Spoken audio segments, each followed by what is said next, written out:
Albinism is a condition caused by reduced amounts of melanin, the pigment-forming molecule in the skin. It's an important disease to know as it ties back to several different biochemical reactions. In this video, I'll give you a quick visual mnemonic for albinism, so you can nail its cause and various clinical findings on your exam. Oh man, the car is totaled. Now I'm gonna be late for dinner. I was just getting off my work as a doughboy. See this all-white getup I'm wearing? This all-white appearance should help remind you of the disease, albinism. Yep, just like how I'm all white, patients with albinism have decreased melanin levels and appear hypopigmented. Let's move on. Now let's talk about how I got myself in this sorry situation in the first place. See my split tire here? Yep, I just ran over something and the tire blew out. This split tire should help you remember that albinism can be caused by a defect in tyrosinase. Get it? A split tire for tyrosinase? Since a tire is a recurring symbol for tyrosine, and the suffix ase literally describes an enzyme that splits things. Despite the name tyrosinase, this enzyme's major role isn't splitting tyrosine. While it can split tyrosine, thereby forming dopa in the process, you may remember from our scene on catecholamine synthesis that the major enzyme converting tyrosine to dopa is actually tyrosine hydroxylase. So what is tyrosinase good for anyway? Well, tyrosinase also splits dopa, a key step in eventually forming melanin. Speaking of dopa, just take a look back at me. Yeah, a doughboy is our recurring symbol for dopa. You know, the dopa doughboy. And this dopa doughboy should remind you that a defect in tyrosinase causes an inability to convert dopa to melanin. And speaking of tires, I'm really having trouble lifting this tire off the road. My inability to move this tire coincidentally helps me remember another cause for albinism, decreased tyrosine transport into melanosomes. Tyrosine is actually the precursor to dopa, so an inability to transport tyrosine into melanosomes will also lead to decreased melanin production. Just remember how I'm having trouble moving this tire to remember that defective tyrosine transport can be another cause of albinism. Now, one note before we move on. I want to emphasize that the problem in albinism is not melanocyte number, but rather melanocyte function. In other words, the number of melanocytes is normal. That being said, these melanocytes don't function properly. Put another way, albinism is not caused by a quantitative decrease in the number of melanocytes.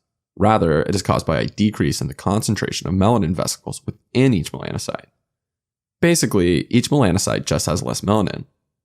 Let's compare this against something like vitiligo, which is another cause of hypopigmentation. Certain subtypes of vitiligo are caused by an autoimmune response to melanocytes, so the immune system actually attacks and kills them. In such a case, there is a quantitative decrease in the number of melanocytes.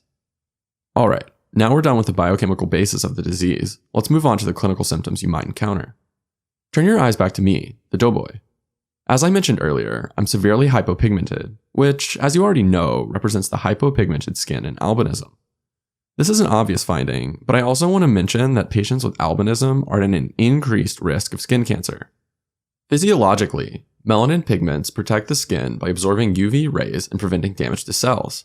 When patients have less melanin, UV rays are able to penetrate deeper and cause more damage. This can result in DNA damage, which obviously can lead to cancer. Should be pretty easy to reason through, so we didn't actually make a symbol for this one. Moving on, take a look back at my car. See how that windshield is all cracked? Yeah, I can't see anything through this windshield anymore. This picture should remind you of the impaired visual acuity that is classically seen in patients with albinism. In fact, when people refer to albinism, they are usually talking about oculocutaneous albinism, better known as OCA. The oculo prefix in the word oculocutaneous is obviously referring to the eyes, so it should come as no surprise that albinism patients have eye problems. While we're here, I'm going to give you another way that I like to remember eye problems. We know that melanin absorbs light, so it seems reasonable that the light sensing organ, aka the eye, would be affected if we have less melanin. Easy peasy. Next, take a look at my headlights. Yeah, this crash really did a number on them. They're all misaligned now. The misaligned headlights here should help you remember the findings of strabismus and nystagmus on ocular exam. Again, no real surprises here. Melanin is required for normal eye development, so strabismus and nystagmus aren't that surprising. Alright, so that's it for albinism. Let's do a quick recap before I call the car repair people. Albinism is a disease of hypopigmentation, and it's caused by defects in melanocyte function. More specifically, albinism patients have a normal number of melanocytes, but each melanocyte has less melanin. Albinism can be caused by a defect in the tyrosinase enzyme, which splits DOPA into melanin. Alternatively, it can also be caused by defective tyrosine transport, as tyrosine is the precursor to DOPA. Skin findings are most notable for a lack of pigmentation, which subsequently leads to an increased risk of skin cancer. Patients also have a number of ocular findings, such as impaired visual acuity, strabismus, and nystagmus. And now we're actually done. I'm ready for a break. I still can't lift this tire. We'll see you next time.